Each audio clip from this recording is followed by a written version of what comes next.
je suis Marine Martinelli, psychologue et neuropsychologue spécialisée dans les thérapies cognitives et comportementales. Je travaille dans le service de psychiatrie adulte du professeur Christophe Lançon à l'hôpital de la Conception à Marseille. C'est un service hospitalo-universitaire qui appartient à l'assistance publique des hôpitaux de Marseille. Vous allez entendre aujourd'hui la séance numéro 4. Pour une meilleure compréhension des séances et de leur contenu, je vous encourage à les regarder dans l'ordre. Il y en a 9 en tout et toutes sont disponibles sur notre chaîne YouTube de la Psy du Soleil. Alors, ce qu'on cherche à identifier chez la patiente sur cette séance numéro 4 qui s'intitule La recherche des valeurs. Ça va être évidemment, comme d'habitude, les acquis de la séance précédente et le travail hors séance. Les progrès accomplis depuis le début de la thérapie, on va faire un petit point, un bilan de mi-parcours. La conscience de ce qu'il reste à travailler selon elle, qui rejoint sa motivation intrinsèque.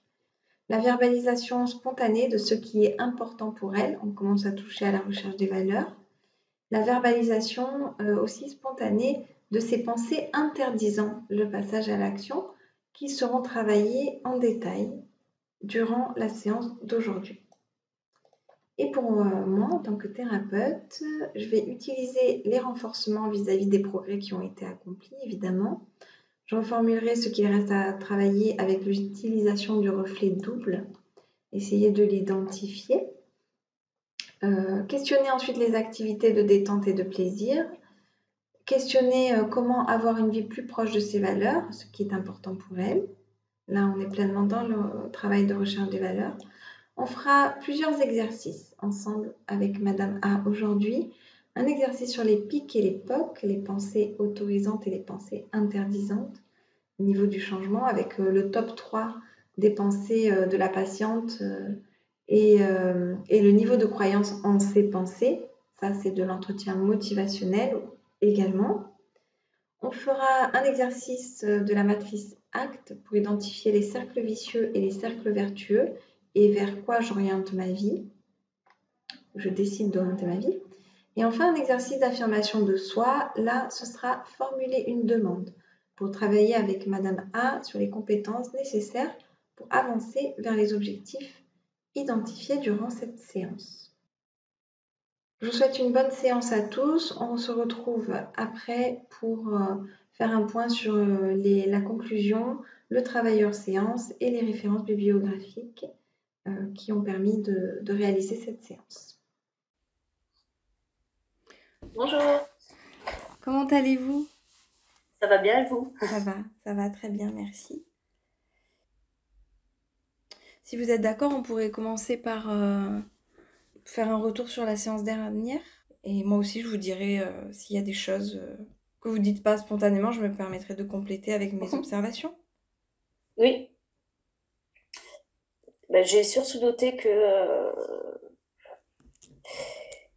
en tout cas, qu'il faudrait que je sois moins rigide avec moi. Même si c'est pas le gros truc de la séance d'avant, mais et que je sois un petit peu plus fière de tout ce que j'ai fait. Et que j'en prenne conscience pour moi, être moins vouloir faire encore plus de choses, tout ça. De tout ce que vous avez fait et de la personne que vous êtes à l'instant T aussi. C'est vrai. Je ne l'ai pas noté, mais j'y ai pas pensé, mais c'est vrai. Okay. Ça, c'est sûr. Okay. Après, donc on avait parlé aussi de l'anxiété du matin. Donc ça, j'ai essayé pas mal de travailler dessus en faisant un peu comme on avait fait la séance dernière, donc en me demandant quelle est la pensée qui m'angoisse le plus au moment même, et puis de me le répéter en disant que c'est juste sur un instant T, et voilà, me le répéter plusieurs fois, voilà, pour m'apaiser. Ça marche pas mal. D'accord. Également, j'ai pas mes mots, la technique stop, voilà. Ah oui, parce que du coup, on l'avait pas faite, mais je vous l'avais juste donnée à l'oral, en Oui. fait. Oui, oui, oui, mais j'ai Ouais. beaucoup plus fait ce qu'on avait fait ensemble. Bon, je l'ai peut-être pas fait bien Bon, correctement, ça, mais c'est pas grave. voilà. Mais juste Mm. essayer de reprogrammer ma pensée avec des mots un peu plus, bon, avec des meilleurs mots. Et oui, ça fonctionne. Il faut continuer, mais ça fonctionne. D'accord. Euh, voilà, et puis j'ai essayé un peu à chaque fois de me dire, de relativiser, de me dire, voilà, même si j'ai pas fait ça, c'est pas grave. Il faut voilà, faire étape par étape. Voilà, Oui. je vais y arriver. Euh, Par contre, j'ai toujours l'impression que le temps il passe vite. Donc bon après c'est peut-être un peu pour tout le monde pareil, hein. À quel sujet vous trouvez que le temps passe vite? De manière générale. Voilà, par exemple là, je me dis oh là là on est déjà jeudi. J'ai l'impression que la semaine est passée très vite. Et ça peut être, on est déjà en février, D'accord. voilà. On est déjà fin 2021, ça je me l'ai dit, on est déjà en 2022, voilà. C'est ça, ouais. Bon, je me le dis après, c'est pas quelque chose qui m'angoisse autant que quand j'avais dit je vais rien faire de ma vie, tout ça. Je me dis juste, ouais, le temps il passe vite. Du coup, vu que j'ai relativisé là pendant la semaine, il y a aussi la chose, j'ai rien fait de très amusant, très. D'accord. Il y a ça aussi, du coup. Mais je dis ça parce que j'ai peut-être aussi relativisé sur le fait que bah, c'est pas grave si j'ai pas fait tout le travail que j'avais à faire, bah, que je me suis dit qu'il fallait que je fasse. Oui. Juste, D'accord. Donc, si je comprends bien, d'un côté, en fait, par rapport à cette impression que le temps passe vite, ou ces réflexions que vous avez, cette sensation de lourdeur, de j'ai pas fait, j'ai pas, enfin, été assez efficace, j'ai pas été assez performante, ça, c'est un peu réduit. Vous avez défusionné avec ce fonctionnement-là autocritique, c'est ça? oui, j'ai beaucoup travaillé dessus. Après, Oui, bon, je me doute que ça reviendra, ça repartira. Il faut que je travaille dessus peut-être. encore un bon moment. Mais oui, là, cette semaine, Ça j'ai s'est assez réussi. apaisé. Voilà. Et d'un autre côté, il y a cette partie détente, légèreté, amusement, que si je comprends bien, vous n'avez pas assez profité de ces moments-là? Voilà. Du coup, c'est ce qui en est un peu ressorti. Ouais. On dirait que voilà, une problématique, c'est un peu en aller, en tout cas là, et du coup, je pense maintenant à ça. Est-ce que c'était en dessous ou est-ce que c'est venu compenser? Je sais pas. En tout cas, ça laisse supposer que quand on est moins happé par ces inquiétudes sur la performance, la rentabilité, les projets qui doivent avancer, et que, du coup, il nous reste quoi? Il nous reste de l'espace de réflexion pour réfléchir à autre chose. Et potentiellement que se réfléchir à autre chose, ça devient en fait, j'ai pas assez pris de temps pour moi, ou pour m'amuser, ou avec ma famille, mon enfant.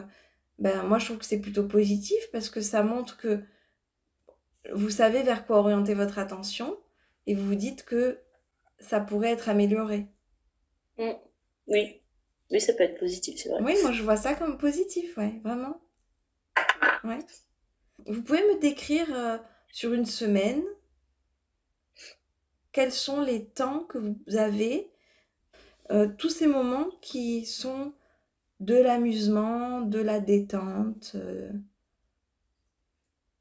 Euh, les moments qui pourraient être, du coup, peut-être, parce que au final, C'est-à-dire qu'ils ne le sont pas maintenant, mais qui potentiellement pourraient l'être. Parce que moi, ma question, c'est vraiment qu'est-ce qui est déjà là, actuellement. ben, par exemple, vous me dites si j'ai bien compris, mais le lundi, en fin de journée, je prends des cours de danse. Et ça, c'est mon moment à moi, mon moment loisir. Parce que c'est des cours, mais bon, on s'amuse beaucoup. C'est exactement ce que je recherchais. Voilà, Et après, j'ai pas mal de temps pour moi au final. Euh, mais vu que j'ai pas énormément de connaissances dans les environs, En je termes m'ennuie. en termes de durée, vous pouvez me donner une idée de qu'est-ce que ça représente sur une journée ou sur une semaine, ce temps pour vous? Par exemple, tout le mercredi matin, ben, je reste, vu que mon fils finit l'école à midi, j'ai rien d'obligatoire, j'ai rien de prévu. Ensuite, bon, bah, il y a le soir aussi. Là, par contre, j'ai mon fils avec moi. Mais bon, je peux aussi faire des activités avec lui, hein, bien sûr. Et le week-end, samedi, dimanche.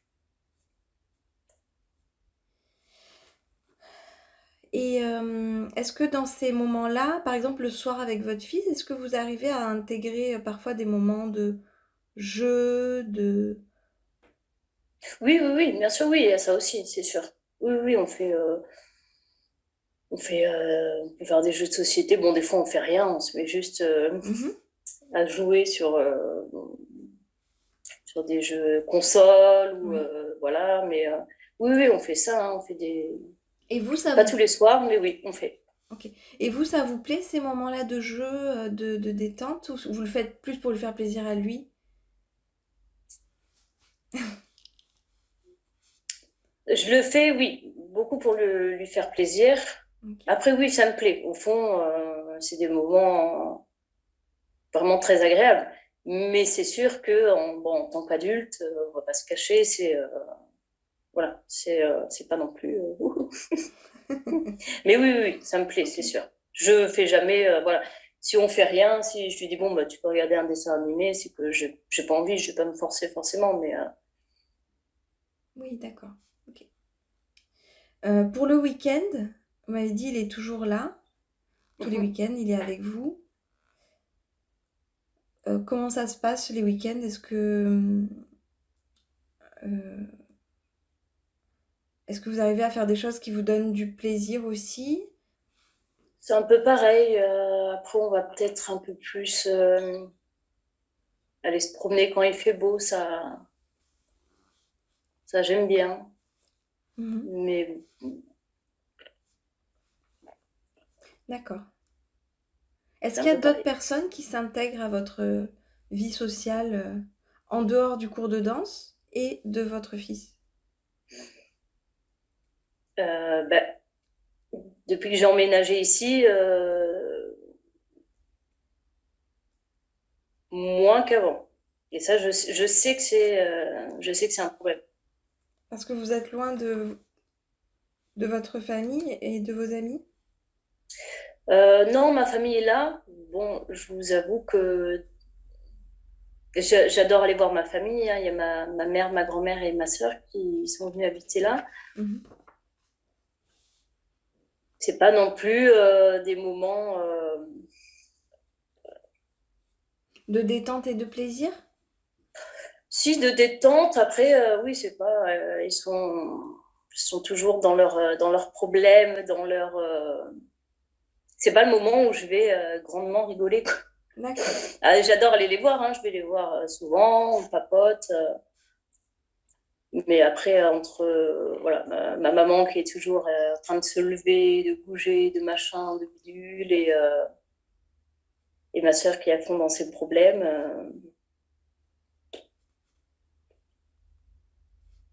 voilà. Ok.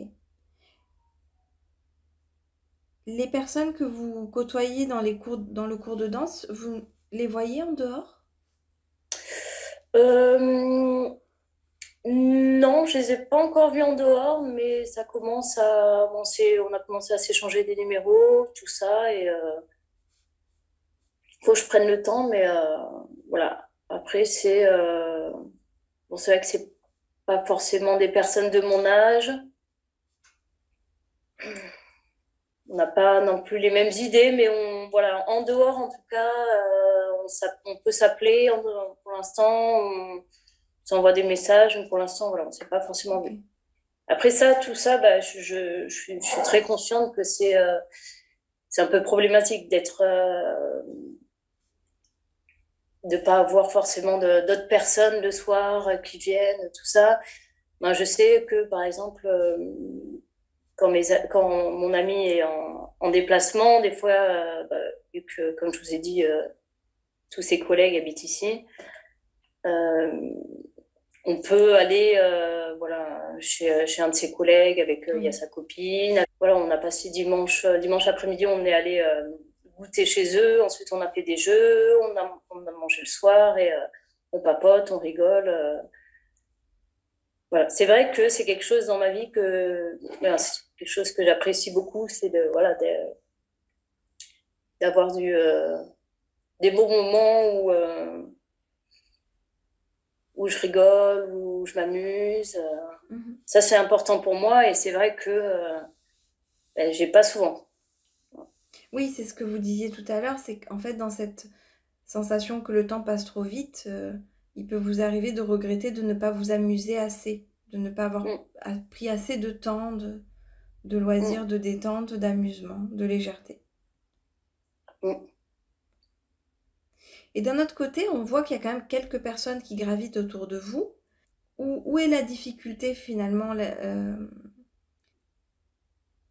j'aurais tendance, voilà, si je vous posais frontalement la question, Mhm. je vous dirais, mais qu'est-ce qui manque pour que ces temps-là d'amusement, de joie, de partage soient plus réguliers, plus fréquents? Mm. Oui, d'un côté, c'est vrai que des fois, je n'ose pas non plus dire, bon, ben, bien, on va boire un verre. Ça, c'est sûr. Et de l'autre, je sais pas, je me dis, c'est un peu égoïste ce que je vais dire, mais j'ai Dites-moi. l'impression que je vais pas forcément bien m'amuser, quoi. Alors que rien que le fait de papoter, même si on rigole pas, en avoir les larmes aux yeux, ça me ferait du bien, quoi. C'est vrai. Et quand vous dites je n'ose pas proposer, est-ce que vous pouvez m'en dire plus?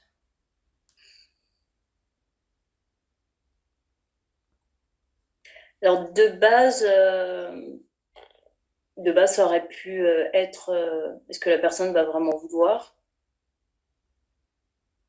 Maintenant, ce serait peut-être est-ce que ouais, la personne va quand même elle aussi passer un bon moment, quoi. Avec vous? Hmm. Ou peut-être que si elle me dit non, c'est parce qu'elle sait à l'avance que elle va s'ennuyer avec moi? Hmm. Est-ce que ça pourrait être une hypothèse? Pas forcément, parce que du moment où maintenant j'ai passé un peu ce cap, de toute façon, D'accord. si elle veut pas forcément, je serais amenée de toute façon à contacter des personnes qui potentiellement j'ai déjà passé du moment. Par exemple, la personne qui m'amène, on fait du covoiturage pour aller à la danse. Et ben, donc on a il y a 20-25 minutes de route et on s'entend bien. Je sais bien que si je lui propose, pour moi, la personne ne va pas dire, ben non, je m'ennuie avec cette personne parce que bon, Oui, on rigole quand même pas mal. oui. Mais je me dis, est-ce que sorti du contexte, ça va faire. D'accord. Est-ce que c'est Voilà, adapté, est-ce que c'est adapté de lui proposer, alors qu'en temps normal, on se voit dans un autre contexte? c'est vrai. Voilà. Ok. Donc, Et ça, c'est vrai que j'aimerais bien ouais. faire plus de choses et être beaucoup plus ouverte aux gens, même à des gens que j'ai croisés, qui m'ont donné leur numéro en disant, bah, tiens, machin. Alors là, je suis pas sûre qu'au final, ils acceptent, mais j'aimerais bien, ça c'est sûr. Je sais pas si on en avait déjà parlé, mais des fois, ça joue même limite sur ma vie de couple parce que des fois, quand mon ami il est en déplacement, il me dit ah bah t'as fait quoi cette semaine et je lui dis rien. C'est pas que j'ai honte, mais je me dis ben, il se dit je... maintenant il se le dit pas forcément, mais il va se dire oh là là, il fait rien de sa vie à part quand moi je suis là. C'est vrai que ça c'est un souci. Bon, en tout cas, je sais qu'il se dit pas ça, mais je sais que il se dit que je sais que ça le rend triste des fois. Oui, d'accord.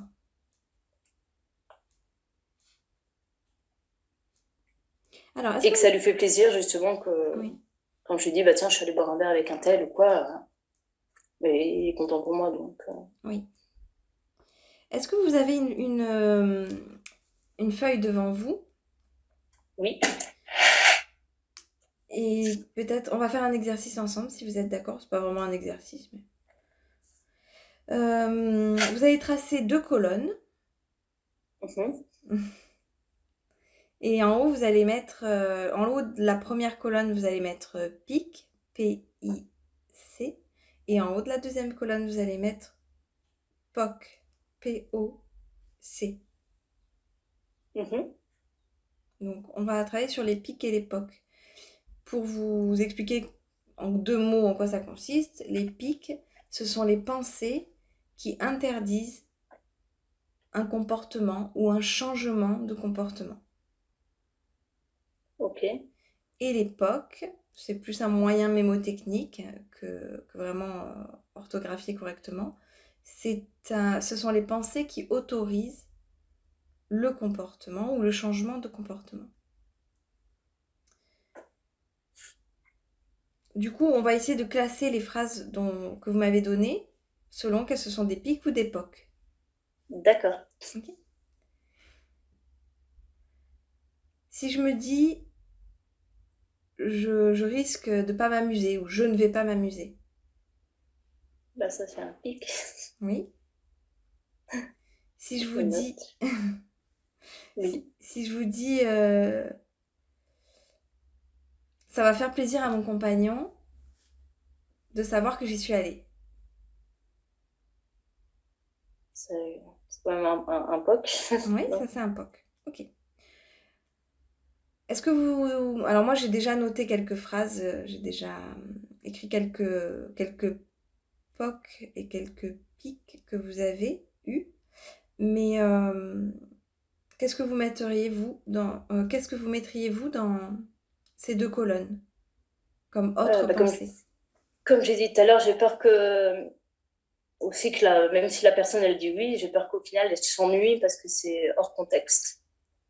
D'accord? Donc, alors là, il y a plusieurs pensées, enfin il y en a 2 en une. Elle va trouver que c'est pas adapté, puisque c'est hors contexte, et elle va s'ennuyer. Oui. Ok. Ah, Oui, pardon. oui, oui, non, je vous écoute. On avait fait les distorsions cognitives. Oui, oui, oui, ça rentre dedans. Alors, elle va penser, elle va penser que c'est pas adapté de lui faire cette proposition, c'est hors contexte. C'est quelle distorsion? Euh, j'ai plus les mots. J'ai plus les mots, mais je l'ai en tête. Je pense à la place. Oui, Je pense savoir ce que l'autre personne pense. tout à fait. C'est la lecture dans les pensées, effectivement. Voilà. Elle va s'ennuyer. C'est quelle distorsion? Lecture dans l'avenir. Tout à fait, complètement. Mais on les retrouve aussi de l'autre côté parce que ça va lui faire plaisir à mon compagnon de savoir que j'ai vu une copine. C'est quelle distorsion? Oui, c'est aussi lecture dans les pensées d'un Mhm. côté. Ouais. Est-ce que vous pensez que vous avez raison? Ou plutôt, je vais vous poser la question autrement.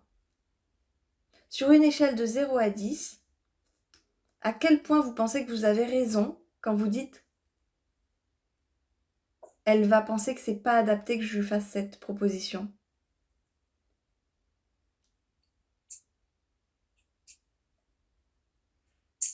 quand je me mens un peu à moi-même, je dirais bien 6, mais quand j'y réfléchis vraiment, beaucoup moins. Et sur une échelle de 0 à 10, à quel point vous pensez que vous avez raison quand vous dites que ça va faire plaisir à votre compagnon? Bah, au moins 8, 9, vu qu'il me l'a déjà dit plusieurs fois. Ok. Donc, c'est-à-dire que ces pensées interdisantes, comme par exemple, elle va penser que c'est pas du tout adapté de lui proposer d'aller boire un verre alors qu'on se voit dans le contexte de la danse. Quand on y réfléchit un peu, on est assez bas dans le niveau de croyance. On est assez bas. Pour l'époque, les pensées autorisantes telles que ça va lui faire plaisir de savoir que j'ai profité de ma semaine, que j'ai vu des copines, en niveau de croyance, on est très haut. Donc si on fait la moyenne, vaut mieux le faire. En tout cas, si on est sur qu'est-ce que je veux vraiment et qu'est-ce que je crois, ça penche plutôt en faveur de on y va. Si on s'intéresse à quelles sont mes peurs et à quel point elles gouvernent ma vie, à quel point elles orientent de manière distordue, parce qu'on est sur des distorsions, à quel point elles appuient sur mes pensées distordues, on va plutôt vers l'inhibition du comportement. Donc finalement, d'un côté, on a plutôt la peur du regard des autres, et de l'autre, on a la croyance, je sais que ça va lui faire plaisir, je sais que moi aussi ça me fait du bien, c'est ce que vous disiez au début.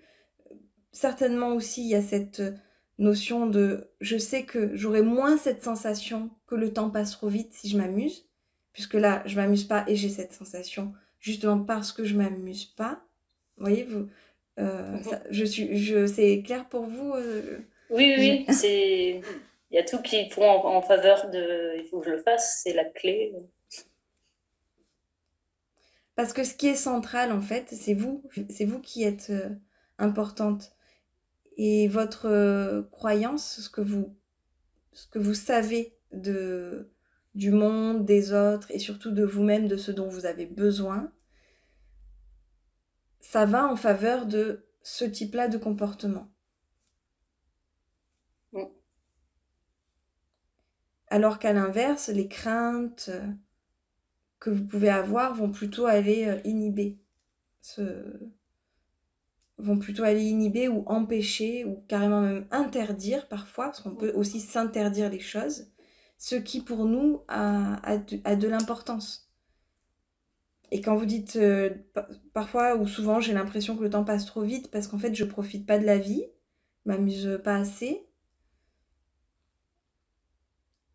ben finalement on se rend compte en grattant un peu que ce qui fait faire ce constat, c'est les peurs.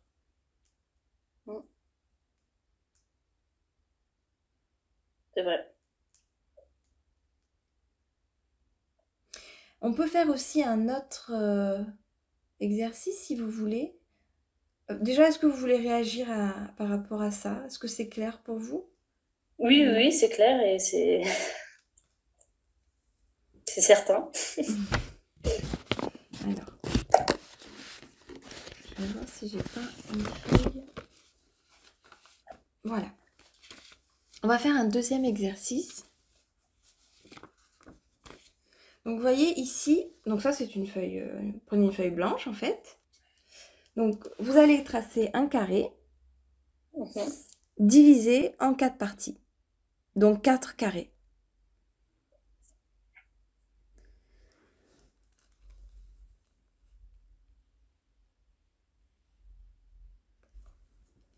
Hop, c'est bon.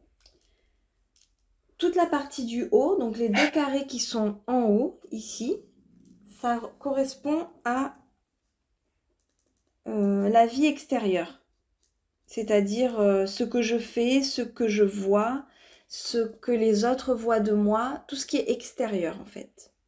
Et la partie du bas, les 2 carrés qui sont en bas, c'est la vie intérieure.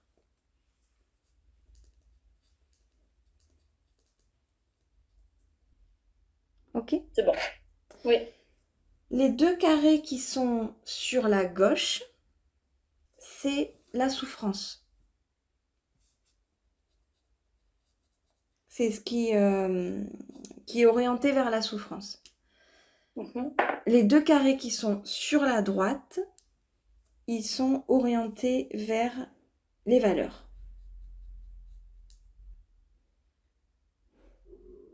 Donc si je récapitule, si je prends le carré qui est en haut à gauche, c'est ma vie extérieure orientée vers la souffrance. Si je prends le carré qui est en bas à droite, c'est ma vie intérieure orientée vers mes valeurs. Ok ? Et vous êtes ici, au milieu. Vous voyez au croisement de ces 4 carrés, ici c'est vous. Là. Ici. En étant placé au milieu du carré, hop, je vais mettre mon stylo dessus. En étant placé au milieu du carré, vous avez le choix entre aller à droite et aller à gauche. Si vous allez à gauche, vous allez vers la souffrance.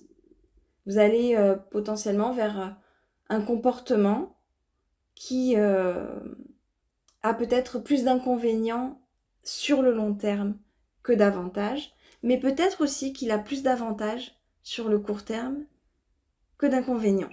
Vous comprenez ce que je veux dire? Par exemple, si on prend l'exemple de je rentre chez moi le soir et pour me détendre, je fume un joint. Du coup, j'ai un avantage immédiat. Ça me détend. Par contre, peut-être que ça va alimenter au niveau de ma vie intérieure, parce qu'on part toujours sur la gauche, comme si on traçait un cercle en fait, qui va revenir vers le point du milieu. Comme ça. Il monte, il rentre à l'intérieur de la vie extérieure, il redescend au niveau de la vie intérieure et il revient au milieu. Comme ça.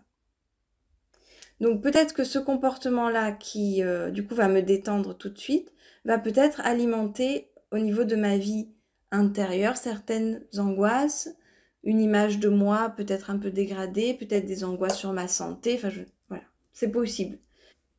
Et à l'inverse, je me remets au milieu, si j'opte pour un comportement qui est orienté vers mes valeurs, si on reprend l'exemple que vous me proposiez, c'était contacter une amie pour partager un moment avec elle, ça peut générer un cercle vertueux puisque si jamais ça répond à une valeur importante pour vous dans votre vie intérieure, la valeur de partage. Donc, si on reprend le tableau et qu'on va reprendre l'exemple que vous me donniez avec les points positifs et les points négatifs de proposer une sortie à votre ami. Je reprends mes notes. Si je me dis, elle va s'ennuyer, elle va trouver que c'est pas du tout adapté que je lui propose ce truc-là, etc. Donc là, c'est toutes les pensées interdisantes. Il est probable qu'au niveau de ma vie extérieure, donc c'est-à-dire le comportement que je vais choisir d'avoir, je vais pas la contacter. Du coup, on revient à la vie antérieure. Donc, on revient à la vie intérieure, qui n'est pas du tout pareil que la vie antérieure. On revient à la vie intérieure, et là, on va se dire, mon copain, il pourrait se dire que je suis quelqu'un qui fait rien de sa vie, pour reprendre vos termes. Donc là, on voit comment une pensée négative peut amener à un comportement négatif qui va alimenter une pensée négative. Et là, on tourne en rond. On tourne en rond sur la gauche, en fait. Vous voyez ce que je veux dire? Ah oui, je vois. Parce que peut-être après, je passe pour quelqu'un qui fait rien de sa vie. Peut-être que quand je vais passer au comportement, je vais me dire, je vais pas oser lui dire ce que j'ai fait de ma semaine. Vous voyez? Après, je passe pour quelqu'un qui n'est pas authentique ou qui parle pas, etc. Et je monte en haut, en bas, en haut, en bas, en haut, en bas. C'est un cercle vicieux. Un cercle vicieux, oui. Je vois. Si je pars sur la droite, donc je me replace au centre du carré, si je pars sur la droite, je monte vers un comportement qui potentiellement peut répondre à une valeur. Si vous dites, Donc je reprends l'exemple, je lui propose de boire un verre, et comme je me sens assez en sécurité avec elle, puisque on rigole déjà, le contact est bon, ça se passe bien, probablement elle va me dire oui, on va passer un bon moment, et ça va alimenter une valeur chez moi qui est prendre du plaisir, profiter de la vie, partager des moments avec des amis, rire. Ça, c'est la vie intérieure. Donc c'est le carré en bas à droite. Et est-ce qu'on pourrait se dire que s'il y a une bonne expérience avec elle et que vous passez du bon temps, est-ce qu'on pourrait dire que il est possible que vous renouveliez l'expérience de lui reproposer de se revoir à un autre moment? Donc du coup, on rentre dans un cercle vertueux, parce que ça va potentialiser la probabilité de survenue de ce comportement qui a répondu à vos valeurs. Alors, là, je vous dépeins une vision assez binaire. Soit c'est bien, soit c'est mal. Oui, mais bon, je comprends quand même les petits concepts. Je comprends. En fait, au départ, quand vous vous interdisez de la contacter, de lui proposer, vous le faites spontanément en pensant que c'est mieux comme ça, peut-être. Que vous évitez de vous prendre un non, que vous pourriez ressentir comme du rejet ou comme je ne suis pas intéressante. Donc au départ, peut-être que le fait de se l'interdire, ça apaise une part de vous, quoi. Une part de vous qui est insécure, qui a peur. Mais pourtant, sur le long terme, on peut remarquer, comme on le disait tout à l'heure, que ça vous fait rentrer dans un cercle vicieux. Oui. En gros, sortir de un peu sa zone de confort. Voilà, alors effectivement, du coup, orienter sa vie vers les valeurs, ça implique, c'est vrai, une certaine forme de maîtrise de la communication, maîtrise de ses émotions, de ses peurs anticipatrices, au profit d'un bénéfice à long terme. Et si vous deviez me proposer à moi, imaginons qu'on fait de la danse ensemble, toutes les deux, si vous vouliez me proposer à moi qu'on aille boire un verre, comment vous me le demanderiez?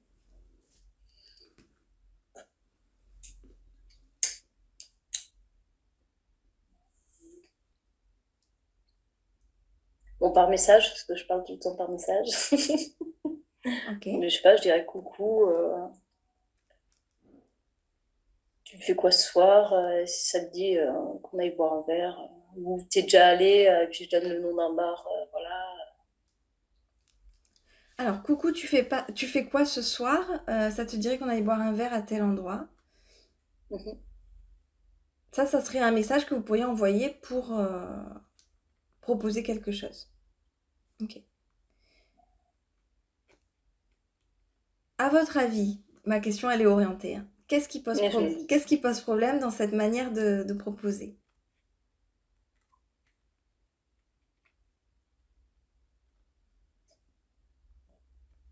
Peut-être que...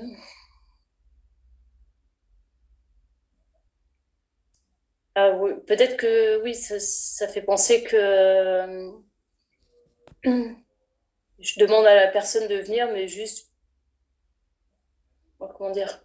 Pour me tenir compagnie? Oui, voilà. Je pourrais peut-être plus cibler en disant, bah, j'aimerais bien aller boire un verre avec toi. Ça, ça dépend de la personne, mais je vais peut-être pas forcément oser. Ok. Alors, dans la proposition que vous faites spontanément, hein, qu'est-ce que tu fais ce soir? On pourrait aller boire un verre à tel endroit. Il y a une probabilité effectivement d'avoir un refus, pas parce que vous n'êtes pas intéressante, que vous n'êtes pas adaptée à demander ça, mais tout simplement parce que la question elle est trop orientée. Parce que peut-être la personne, ce soir, elle peut pas. Peut-être qu'elle est prévenue trop au dernier moment. Nous, ce qu'on voudrait, c'est non seulement mettre la personne à l'aise, parce que là, si du coup, elle a plein de raisons où elle peut vous dire non, peut-être qu'elle veut vraiment passer du temps avec vous, mais que là, dit comme ça, enfin, ce soir en plus, c'est compliqué, elle va être obligée de vous dire non et ça risque de la mettre mal à l'aise. Donc l'idée, c'est de pouvoir sécuriser tout le monde, vous, elle, et d'aller plutôt vers le oui, en toute sécurité pour chacun des deux protagonistes. Donc, vous connaissez la différence entre les questions ouvertes et les questions fermées? Ça me parle, mais je veux bien que vous m'en dites. Donc, une question fermée, on répond en oui ou non. Est-ce que tu es disponible ce soir? C'est oui ou c'est non. Donc, c'est une question fermée. Une question fermée, ça peut être aussi une question qui n'oriente vers qu'une seule réponse. Qui est le président de la République? Emmanuel Macron. Donc, c'est une question fermée. Une question ouverte, c'est quelque chose qui laisse une possibilité et en général, quand on pose des questions ouvertes, on a plutôt ce qu'on appelle des ouvertures plutôt que des fermetures. Ce qui serait encore mieux, c'est d'exprimer une émotion. Ça me ferait plaisir que on aille boire un verre un de ces jours. Qu'est-ce que t'en penses? Question ouverte. Donc qu'est-ce que tu fais ce soir? J'aimerais vraiment, ça me ferait très plaisir qu'on puisse partager un moment en dehors de la danse, de pouvoir se voir en dehors de la danse, un de ces jours, ça te dit? Là, normalement, si vous avez un non, ça me dit rien, c'est que vous avez rien à perdre. Arrêtez la relation avec cette personne. J'ai pas compris là. Ouais, je comprends. Mais oui, du coup, oui, c'est moins sécurisant de dire comme ça, alors que de l'autre côté, faut changer, c'est sûr, mais Qu'est-ce qui c'est est vrai moins... que c'est sécurisant de dire Oui. tu fais quoi ce soir? Ça dit d'aller boire un verre. Là, du coup, on peut obtenir un non sans se dire. La personne peut nous dire non. D'accord, je comprends. Voilà. Et c'est vrai que c'est sécurisant. Ouais. Si elle n'a pas envie, elle peut juste me dire ah non, ce soir, j'ai ça, quoi. Elle peut trouver une excuse. Donc voilà. D'accord, je comprends. Donc si je résume par rapport à la sécurité, c'est plus sécurisant pour vous de proposer avec une question fermée parce que la personne, si elle refuse, elle va refuser le contexte, elle va rejeter le contexte de non, ce soir je peux pas parce que j'ai tel truc à faire. Alors que si vous posez une question ouverte en exprimant vos émotions et qu'elle vous dit non, là, elle refuse et elle rejette la personne que vous êtes. Donc ça, c'est plus insécurisant. Au départ, vous le prenez pour vous comme si c'était vous qu'on rejetait, comme si c'était votre personne qu'on rejetait. Mais dit comme ça, avec gentillesse, sincérité et cette envie de partager avec l'autre et que l'autre il vous dit non, bah franchement ça questionne. C'est qui a un problème dans cette situation? Oui, c'est vrai. Vous seriez d'accord d'essayer de faire cet exercice-là? De le mettre en pratique? Oui. Je vais le faire. De toute façon, c'est vrai que je pensais à c'est bien du coup qu'on en parle. Mais je pensais, oui, à essayer un peu de proposer à des personnes oui, d'aller boire un verre. Donc oui, je suis d'accord de le faire en question ouverte. Ok. En exprimant votre émotion, c'est important. D'accord. Je sais que ça rajoute une difficulté supplémentaire, j'en ai conscience. Mais ça serait bien. Alors, si vous faites que la question ouverte, franchement, ça m'ira très bien. Voilà, ce sera déjà très bien.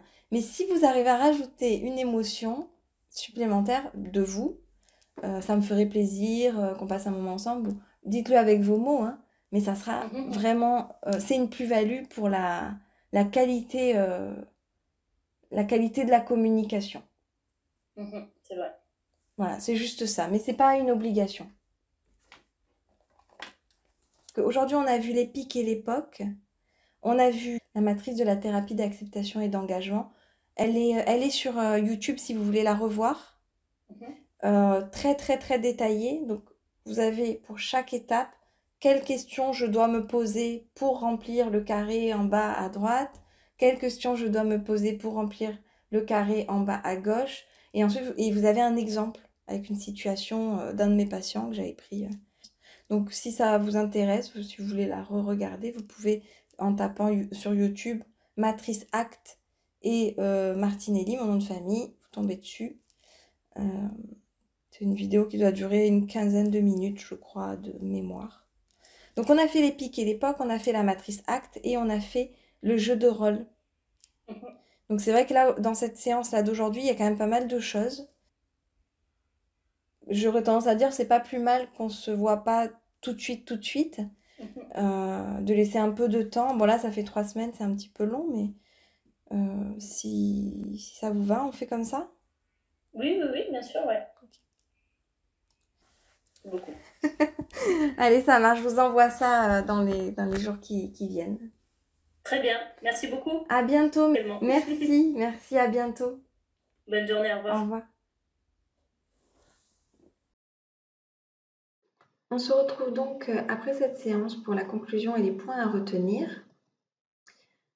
Premièrement, les angoisses existentielles de la patiente sont présentes. Ici, dès le début de la séance, vous l'aurez remarqué, quand elle dit le temps passe vite, quand elle parle d'un sentiment de ne plus exister. On note qu'il y a une partie d'injonction, d'obligation, de réalisation professionnelle et qu'il y a une autre partie qui est plutôt de l'ordre du déficit de plaisir, de spontanéité et de jeu. Et que ces deux parties-là participent à créer des angoisses existentielles.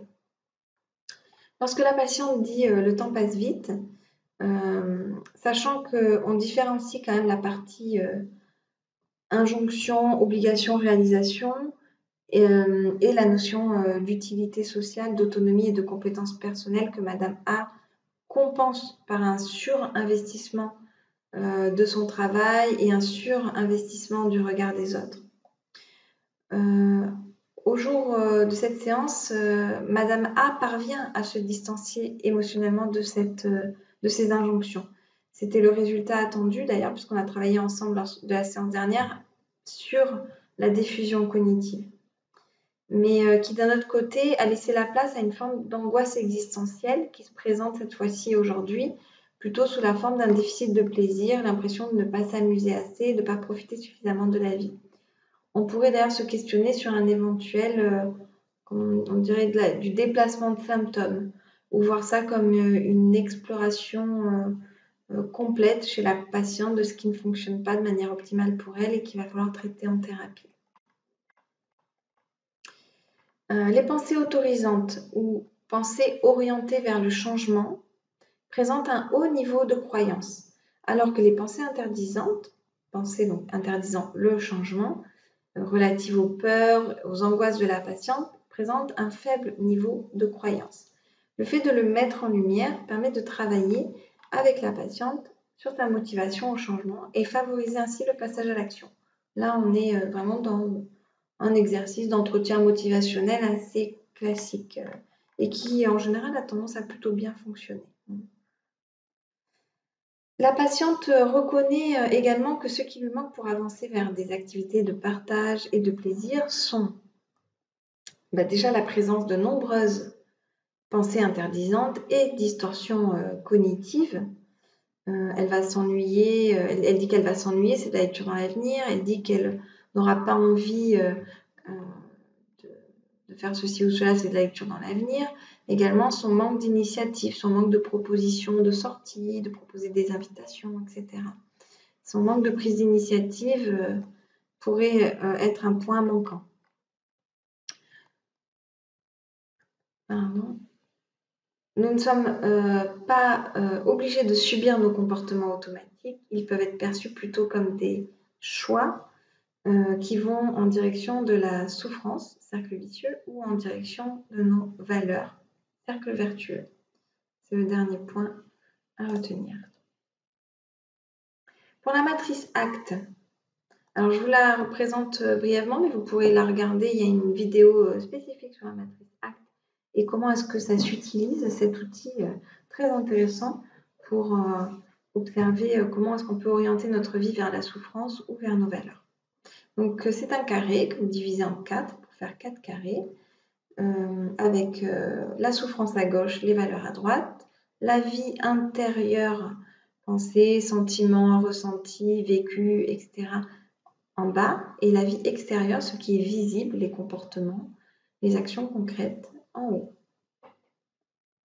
Vous mettez le patient au milieu, il se place au milieu. Il a le choix d'aller à droite, c'est le cercle vicieux, ou d'aller à gauche, c'est le cercle vicieux, ou d'aller à droite, c'est le cercle vertueux. L'idée, c'est de faire prendre conscience au patient que s'il va à gauche, c'est un rond qui tourne en boucle, puisque si j'ai un comportement qui génère de la souffrance, je vais ressentir de la souffrance. Si j'ai un comportement orienté vers mes valeurs, je vais ressentir plutôt du plaisir et le sentiment d'être en accord avec mes valeurs. Donc, cercle vicieux et cercle vertueux. On est donc maintenant sur le travail hors séance. Il va s'agir d'essayer de mettre en pratique l'action de faire une demande.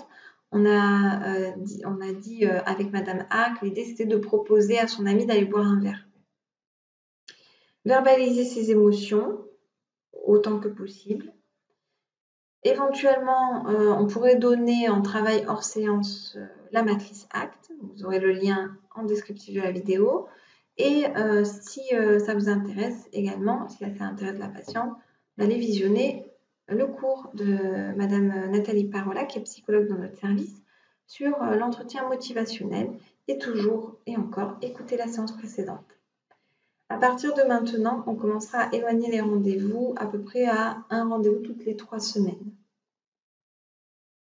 Voici les références bibliographiques qui sont utilisées directement ou indirectement lors de cette séance-ci sur la recherche des valeurs. Pour les retrouver facilement et cliquer sur les liens, vous allez en dessous de la vidéo, vous cliquez sur Afficher plus et tout va se dérouler. Il y aura également les liens pour nous rejoindre sur Facebook, YouTube, sur la newsletter ou le site internet de la PHM. Je vous remercie pour votre attention. Je vous dis à très bientôt pour la séance numéro 5.